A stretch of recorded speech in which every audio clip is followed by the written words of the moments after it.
अंधेरी रात थी और शहर की गलियों में सन्नाटा पसरा हुआ था। चारों तरफ एक अजीब सी खामोशी फैली थी, जैसे कोई बड़ा तूफान आने वाला हो।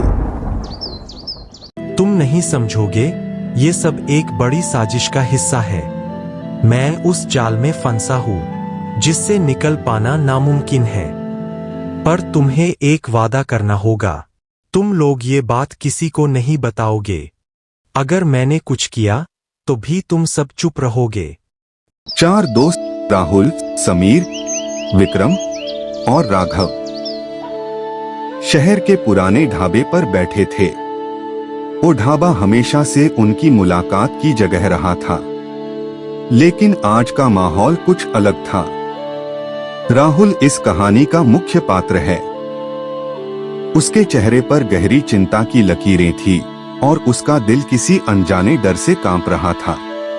लेकिन आज वो यहाँ अपने दोस्तों के साथ एक ऐसा राज साझा करने आया था जिसे उसने अब तक छुपा रखा था। राहुल धीरे से अपनी कुर्सी से उठते हुए कहा, मुझे तुमसे कुछ जरूरी बात करनी है, लेकिन ये बात मामूली नहीं है। उसकी आवाज में एक अजीब सा कंपन थी जिसने उसके दोस्तों के कान खड़े कर दिए।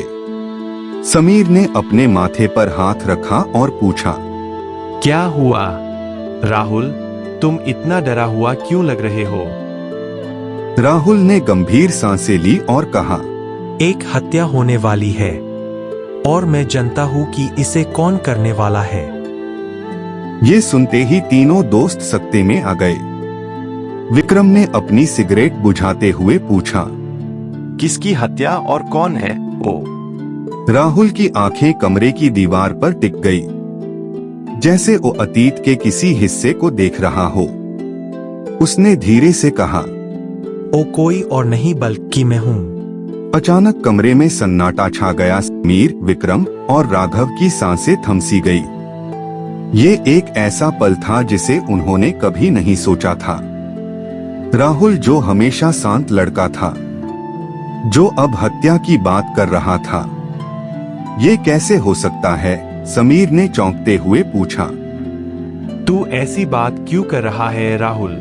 हम तुम्हें बचाने की कोशिश करेंगे। राहुल ने अपने माथे पर हाथ रखते हुए कहा, तुम नहीं समझोगे, ये सब एक बड़ी साजिश का हिस्सा है।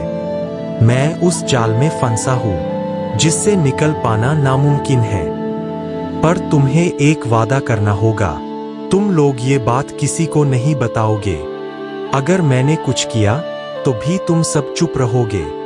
विक्रम, जो हमेशा शांत रहता था, अब तक चुप था।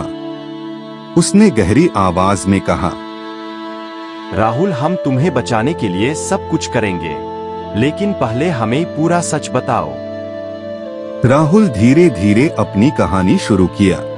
उसने बताया कि पिछले कुछ महीनों से उसका कोई पीछा कर रहा था।